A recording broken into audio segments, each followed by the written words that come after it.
जय हिंद दोस्तों, welcome to my channel Roy blog. पर मैं कांस्टेबल मुनीश रॉय आज आप लोगों को आरपीएफ कांस्टेबल और एसआई के क्वालिफिकेशन के बारे में बताऊंगा और एज लिमिटेड कितना है और मेजरमेंट के बारे में बताऊंगा। और ये भी बताऊंगा कि जब आप लोग ग्राउंड में पहुंचेंगे उसके बाद आप लोगों को जो प्रोसीजर होता है ग्राउंड का क्या क्या होता है ये भी पूरा डिटेल्स में बताऊंगा। तो देखते रहिए पूरा वीडियो। जैसे कि मैंने आज बताया आप लोगों को आरपीएफ कांस्टेबल और एसआई के क्वालिफिकेशन और एज लिमिटेड और मेजरमेंट के बारे में बताऊंगा। तो सबसे पहले आते हैं आरपीएफ कांस्टेबल एसआई के क्वालिफिकेशन के बारे में। तो आरपीएफ कांस्टेबल के लिए कम से कम 10th पास होना चाहिए और आरपीएफ एसआई के लिए आप लोगों को ग्रेजुएट होना चाहिए, मतलब ग्रेजुएशन पास होना चाहिए।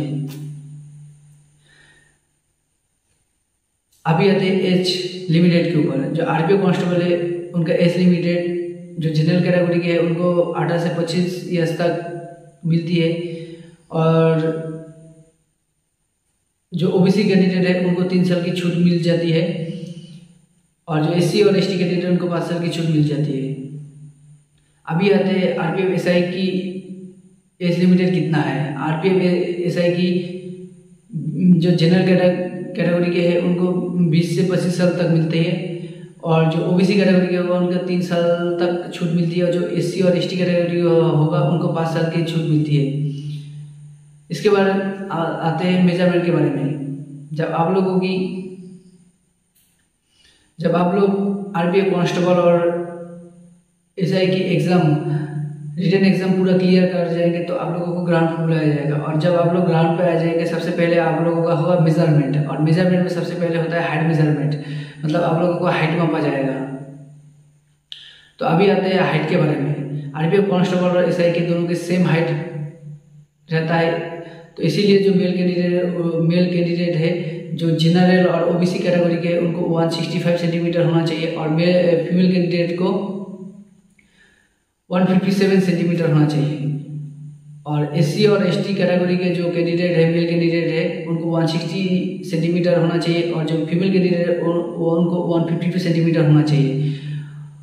और जो गोरखा, गढ़वालीस, मराठीस और जो पहाड़ी इलाकों में बिलोंग करता है जो मेल कैंडिडेट उनको 160 सेंटीमीटर होना चाहिए, 63 होना चाहिए और जो फीमेल कैंडिडेट है उनको 155 सेंटीमीटर होना चाहिए।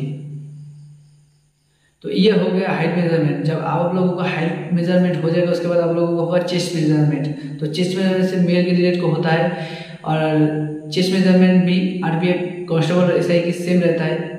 तो इसीलिए जो मेल कैंडिडेट होगा जो जनरल और ओबीसी कैटेगरी के होगा उनकी नॉर्मली 80 सेंटीमीटर होना चाहिए और फुल आके 85 सेंटीमीटर होना चाहिए।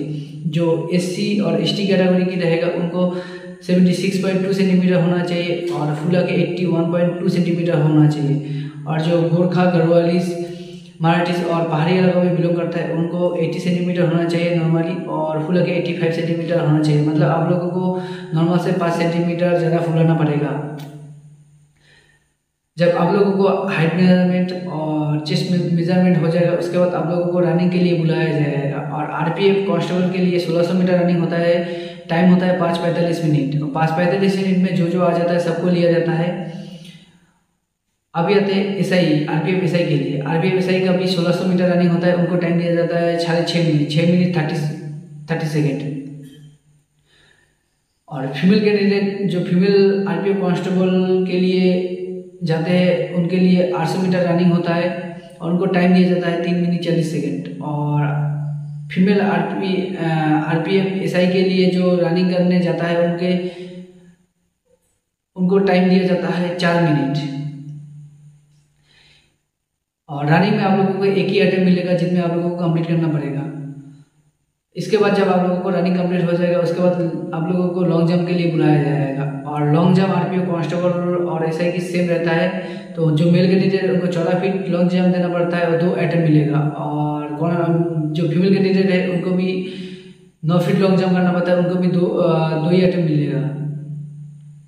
इसके बाद आप लोग जब लॉन्ग जंप कंप्लीट कर लेंगे उसके बाद आप लोगों को हाई जंप पे लिया जाएगा और हाई जंप भी आरपीएफ कांस्टेबल और एसआई की सेम रहता है। तो इसीलिए मेल कैंडिडेट को 4 फीट हाई जंप करना पड़ता है और 2 अटेम्प्ट मिलेगा और फीमेल कैंडिडेट को 3 फीट हाई जंप करना पड़ता है, उनको भी दो अटेम्प्ट मिलेगा।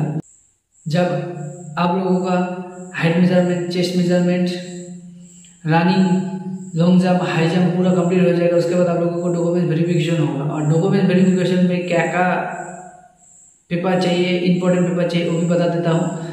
जैसे कि आप लोगों को क्वालिफिकेशन की सर्टिफिकेट पूरा चाहिए, जितना भी क्वालिफिकेशन सर्टिफिकेट है उतना चाहिए। आप लोगों का डेट ऑफ बर्थ सर्टिफिकेट चाहिए, आधार कार्ड, पैन कार्ड, ये भी चाहिए। और सबसे इम्पोर्टेंट है रेसिडेंशियल सर्टिफिकेट आपको होना चाहिए तब। और आप जो कैटेगरी से बिलोंग करते हो, कैटेगरी की जैसे एससी होगा तो एसटी होगा, तो ये कैटेगरी की मतलब आपको कास्ट सर्टिफिकेट भी मस्ट भी चाहिए। तो आप लोगों को पूरा क्लियर करवाया कि आरपीएफ कांस्टेबल और एसआई की जो क्वालिफिकेशन है, उसके बाद एज लिमिटेड कितना है, मेजरमेंट क्या क्या होता है, और ग्राउंड में क्या क्या प्रोसीजर है, उसके बाद डॉक्यूमेंट वेरिफिकेशन में क्या क्या पेपर चाहिए, पूरा क्लियर कर दिया। तो मिलते हैं नेक्स्ट वीडियो में। जय हिंद।